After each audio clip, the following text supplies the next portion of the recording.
भगवान से प्रेम करना चाहिए। भगवान से प्रेम करना चाहिए। हैप्पी होली। इस होली उत्सव के हार्दिक शुभकामनाएं। जब प्रेम के बात आता है, जब प्यार का बात आता है, प्रेम करना का बात होता है, वी गेट एक्साइटेड। किसी का अंदर प्रफुल्लता आता है, उत्फुल्लता आता है, और किसी का पास निराशा की भाव आता है, क्योंकि this is what human love, मानव प्रेम की यही कहानी है। वो तो हंसाएगा, रुलाएगा, सुख लाएगा, दुख लाएगा, पल पल में बदलता हुआ कहानी है इसका, ये प्रेम का। लेकिन जब दिव्य प्रेम का, भगवान भगवत प्रेम का बात बोलते हैं, तो आपका अंदर कुछ एंग्जाइटी, जिज्ञासा भाव आता है। ये भगवान क्या होते हैं, उसको पास भागवत प्रेम क्या होना चाहिए, मैं भगवान को प्रेम करूं तो करूं कैसे। भगवस्य अस्ति इति भगवान ऐश्वर्य, जिसका पास है तो ही भगवान है। लेकिन हम भगवान को छोड़ के हम सोचते हैं जिसी का मेरा स्वामी में, जिसका हाथ पकड़ के चल रहा हूँ, जिसी को शादी किया है, विवाह कर किया, तो शायद वही है मेरा पास भगवान है। भला है बुरा है जैसा भी है, मेरा पति मेरा देवता है। तो थोड़ी देर के बाद वो टूट जाता है, इतना प्यार नहीं रहता है। सारे जिंदगी रहते हैं रोने के लिए, ढूंढने के लिए, कुछ रहता ही नहीं। That is what human love. लेकिन माँ जी बोलते हैं ये असंभव है दूसरे से प्रेम, एक्सक्लूडिंग द डिवाइन। भगवान को छोड़ के दूसरे से प्रेम असंभव है। लेकिन हम क्या सोचते हैं, बिल्कुल अपोजिट। मेरा बीबी को, मेरे बच्चे को, मेरा प्रेमी को, मेरा प्रेमिक को छोड़ के दूसरे भगवान को असंभव है। लेकिन माँ जी बोलते हैं दूसरे से प्रेम भगवान को छोड़ के असंभव है। मैंने कहा कि यदि व्यक्ति ये जानना चाहता है कि प्रेम क्या है, व्हाट इज लव, अगर कोई व्यक्ति जानना चाहता है तो प्रेम क्या है, तो उसे भगवान से प्रेम करना चाहिए। He should love the God, love the divine.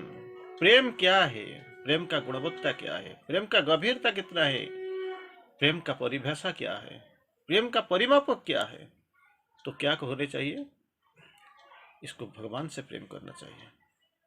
शायद अभी एक जान सकता है कि प्रेम क्या है, व्हाट इज द थिंग। जैसे मैंने एक कहानी पढ़ा था, जो बच्चा था तो पढ़ाई में कर रहा था, किसी एक कंपटीशन हो रहा था, जैसे सबसे बेस्ट आया वो कंपटीशन में फर्स्ट हुआ, इसको पुरस्कृत किया जाना था। और मंडप पर सारे राजा और राजा के साथ अपना बेटी भी बैठी हुई थी। देखा इतना सुंदर सा लड़का है, इसको शायद शादी कर लेना चाहिए, हिज कैपेबल बहुत है, सारे जितना भी कौशल है इसमें सबसे टॉप आया, तो इसको शादी कर लेना, प्रेम हो गया। तो क्या हुआ, जब देखने शुरू किया है कि इसके पास एक मशीन था, मशीन को फिट कर दिया, वो मशीन फिट करने से इसको पता चल जाएगा इसमें क्या बीमारी क्या है। तो राजकुमारी बिल्कुल गिर गई। बाद में पता चला, पुरस्कार का उत्सव खत्म हो गया, सारे चले गए। बाद में पता चल गया वही जो लड़का था जो कंपटीशन में फर्स्ट आया था, इसका अंदर एक रिएक्शन आया, मुझे देखते ही वो गिर गई क्यों, फिर भी इतना कैपेबल राजकुमारी प्रिंसेस, तो इमीडिएटली वो छोड़ के भाग गई।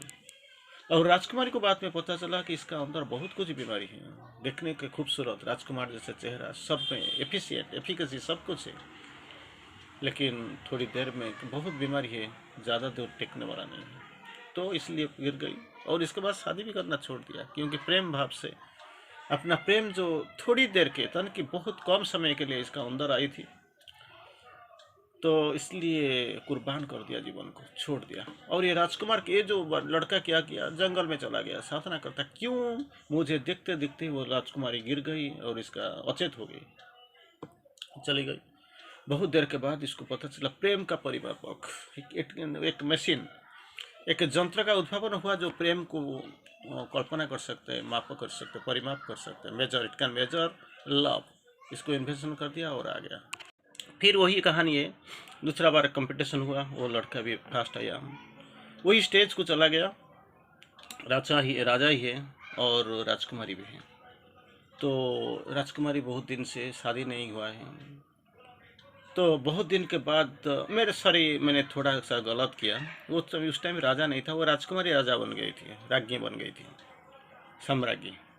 तो ये लड़का जब उस राजकुमारी भी भूल गई, तो इमिडिएटली वो इसको कुछ जो इसका प्राइज देने जा रही है, और राजकुमार ने ये जो मशीन को फिट कर दिया और मारने के लिए मापने के लिए, जे वो कितना प्यार करती थी राजकुमारी। लेकिन राजकुमारी अब तक बूढ़ी हो गई थी, बिल्कुल बूढ़ी हो गई थी, रिंकल्स फेस में आ गई थी, और बाल भी सफ़ेद हो गई थी, और वो जो सराग वो बिल्कुल बेसराग हो गई थी। इसको देखते देखते ये जो लड़का, ये जो कुमार को पता चल गया कि समय किसी के पास नहीं है, समय किसी का इंतजार कर नहीं करता है, तो छोड़ के इमीडिएटली फिर पागल बन के भाग के चला गया। तो लेकिन राजकुमार को पता नहीं चला वो कैसे चला, वक्त चला कैसे चला पता नहीं चला। बहुत समय बहुत खूब प्रगति में चला जाता है, आपको पता नहीं चलना चाहिए, आपको जान भी नहीं पाएंगे वो कैसे कितना जल्दी हो जाता है, लेकिन वो जाता है, वही सत्य है। मैंने मार्क बोलते हैं, व्यक्ति जिससे प्रेम करता है उसी जैसा बनना चाहता है, जिसको प्रेम करना चाहिए, यही बिल्कुल आपको ये मशीन में पड़ जाएगा, इसको यो जैसे बनना चाहते हैं। इसी अगर ये कुछ अगर सच मानेंगे, तो अगर तुम भगवान से प्रेम करो तो धीरे धीरे भगवान यही प्रेम प्रयत्न करते हुए अधिकाधिक भगवान जैसा बनने लगते हो। जिसी को प्रेम करता है व्यक्ति इसी उससे ये जैसा बन जाते हो। अगर मान लो भगवान से प्यार करोगे, तो सच्चा प्यार करोगे, तो ज़्यादा अधिक से अधिक ज़्यादा से ज़्यादा वो बनने लगोगे, और तब वो भगवान के प्रेम के साथ अपना तादात्म्य की स्थापित कर सकता है, आत्मीय भाव स्थापित कर सकता है, और उन्हें वो जान सकता है, अन्यथा नहीं। अगर किसी को तुम प्यार करोगे तो तुम इससे वो जैसा बनने के लिए प्रयत्न करोगे और बन भी जाओगे। तो भगवान से प्रेम करने से तो अधिकाधिक, मे नॉट बी 100%, लेकिन ज़्यादा से ज़्यादा तो जरूर तादात्म्य भाव आपका अंदर आएगा, और आपको भगवान बनना ही स्वीकार होगा, और बन भी जाओगे अपरिहार्य रूप में। It is inevitable. मनुष्य के बीच प्रेम चाहे जैसा भी हो, whatever you may be, however it may be, wherever it may be, प्रेम जैसा भी हो, वो सदा अज्ञान, समझ के अभाव, दुर्बलता और वियोग उसी दुखद भावनाएं में बनता है। चारों चीज माँ जी बोलता है। ये जो ह्यूमन लव जरूर जाएगा। हम सोचते हैं जब आपने शादी किया होगा, जिसने आपने प्रेम भाव अपना अंदर जगा होगा, तो उसी टाइम आपको पता चल जाएगा मैं जीवन बिताना चाहता हूँ, बहुत दूर जाना चाहता हूँ, लेकिन एक बात आएगा वो सब शिथिल बन जाएगा, नहीं है प्रेम भाई, कुछ नहीं है, मैं जो सोचता था ऐसे ही नहीं है। तो फिर आपको क्या होगा? निराशा, हताशा, दुख भाव जरूर आएगा। लेकिन एक वक्त आएगा, फिर भी अगर जाते हो तो बीच में अगर कोई चला गया तो चला गया, कोई किसी को छोड़ के चला गया, आप इसका बात में छोड़ दीजिए, अभी तो जाते हैं, it is the go of world right now. अगर चलते हो एक दिन वक्त आएगा, आपको पता चल जाएगा बीमारी हो गया, और एक बार होगा, हमको छोड़ के ही तो जाना ही पड़ेगा, कोई आगे जाएगा और कोई पीछे जाएगा, लेकिन जाना ही तो पड़ेगा। तो इसी टाइम का अनुभूति होगा अज्ञान, समझ के अभाव, तीसरा दुर्बलता और वियोग जैसे दुखद भावना बना जाता होता है। ये तो मैंने ऐसा हुआ है कि व्यक्ति जब अभूतपूर्व वैभव की साक्षात सानिध्य में आना चाहे, क्या अभूतपूर्व वैभव की साक्षात के सानिध्य में आता है, और आराम से ही अपने और उसे वैभव के बीच में एक पर्दा आ जाता है। भगवान के पास जाते हो, लेकिन भगवान और तुम्हारा बीच में एक पर्दा आता है। वैभव की जो दिव्य प्रेम की ओर जाते हो, लेकिन दिव्य प्रेम और तुम्हारे अंदर हुई जो पर्दा, दैट स्क्रीन इज कमिंग।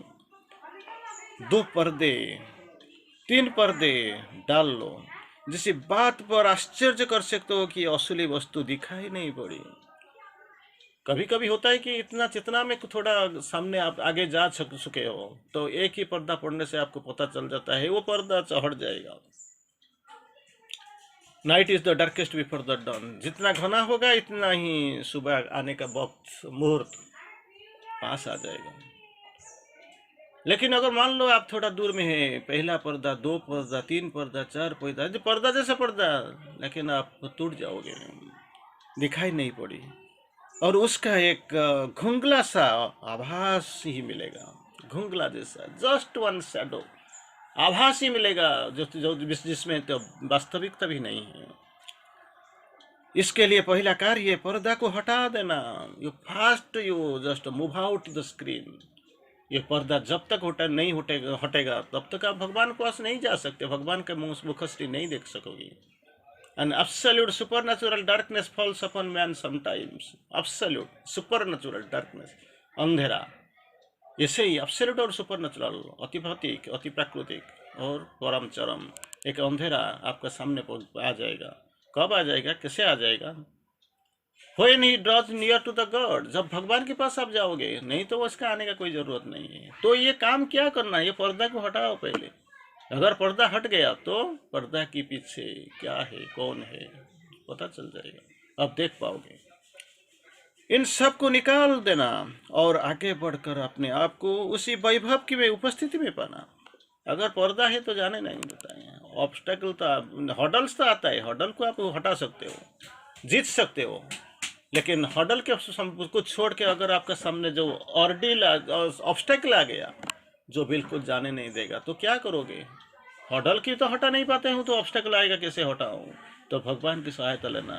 जो भी करना अपना एफिशिएंसी में जाओ, नहीं तो भगवान को जाओ, बुलाओ। भगवान को बुलाने से लिए, समर्पित हो जाने से लिए, उन्मिलित हो ना जाने से लिए, जाने के बाद आपका काम खत्म हो जाता है, ऑटोमेटिकली ये हट जाएगा ये पर्दे। अगर ये आप सोचते हो, मानते हो कि मैं भी हटा सकता हूँ, तो हटाओ, लेकिन एक ही चीज़ बात ही सही है, पर्दा को हटना चाहिए। और तभी तुम जानोगे कि वैभव क्या है। वैभव को ना देखते हुए कैसे आप बोल सकोगे कि भगवान यही है, पर्दा यही है, दिव्य ज्ञान यही है, दिव्य प्रेम यही है। ठहरना है तो बीच में आ जाओ, किनारा में क्या रखा है। मोहब्बत करना है तो बाहू में आ जाओ, इशारा में क्या रखा है। जाओ, देखो, मिल जाओ, अपने को दे दो, तो देखोगे ये चीज क्या होता है। किंतु यदि तुम अपने आप को उसी के बीच में पर्दे के पर्दे डाल लो तो उसे कभी ना देख पाओगे। पर्दा हटाने के बगैर आप क्या करते हो, तो पर्दा डालते जाते हो, तो देखोगे क्या सा। आप और भगवान के अंदर आ जाता है तो पर्दा, एब्सोल्यूट सुपरनेचुरल डार्कनेस हटाओ, पर्दा को हटाओ, तो भगवान आपका सामने मिल जाए, आप देख पाओगे। दिव्य प्रेम आपको मिल जाएगा, दिव्य जीवन, अमर आनंद, ये सब मिल जाएगा। लेकिन पर्दे को हटाने से हटा नहीं पाते हो, तो हटाना नहीं चाहते हो, हटा नहीं पाते हो, तो पर्दा डालते डालते जा रहे हो, तो मिलोगे कैसे, प्रेम को कैसे जानोगे।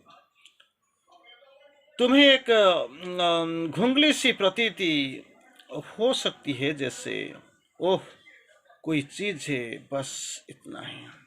घुंगली कोई चीज है, जरूर जरूर तो है, यू आर श्योर, आप पे कोई भी दुविधा नहीं है, आप जानते हो कुछ है, that realization is in you. आपके पास वो तो अनुभूति, तो अभिज्ञता तो है ही है, आपको मालूम है जरूर कुछ है। पर्दा के पीछे जाओ, पर्दा के पीछे चलो, कुछ ना कुछ तो है, जाओ ढूंढो, लेकिन ढूंढ नहीं पाता हूँ, देख नहीं पाता हूँ, लेकिन ऐसे ही बोल देता हूँ, कोई चीज़ तो है, बस इतना। You have got the realization, you have got some idea, knowledge, but truth नहीं है, घुंगली सी प्रतीत होता है। स्वाभाविक है, माँ जी बोलती हैं। इसे लोग भी जो उसी वैभव का परवाह नहीं करते हैं, सम पीपुल आर देयर, कुछ भी लोग हैं जिसका दे आर नॉट इंटरेस्टेड, परवाह नहीं करते हैं कि जो उसकी और पीठ फेर लेते हैं, मुंह मोड़ के चले जाते हैं और अपने सहज प्रवृत्तियों में निवास करते हैं।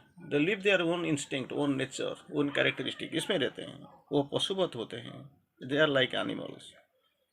उनसे कुछ अधिक पूर्ण, एनिमल नहीं तो थोड़ा सा ज़्यादा, पशु या थोड़ा सा ज़्यादा, नहीं तो कुछ ज़्यादा नहीं। हम उसके बात नहीं करते हैं, इसका बात छोड़ दो, जो तो नहीं जानते छोड़ो। लोग तो कुछ तो लोग करेंगे, लोग कहेंगे कुछ तो लोग कहेंगे, छोड़ो बेकारों की बात। ये लोगों की बात सोचना भी आपके लिए ठीक नहीं है, वक्त का बर्बादी।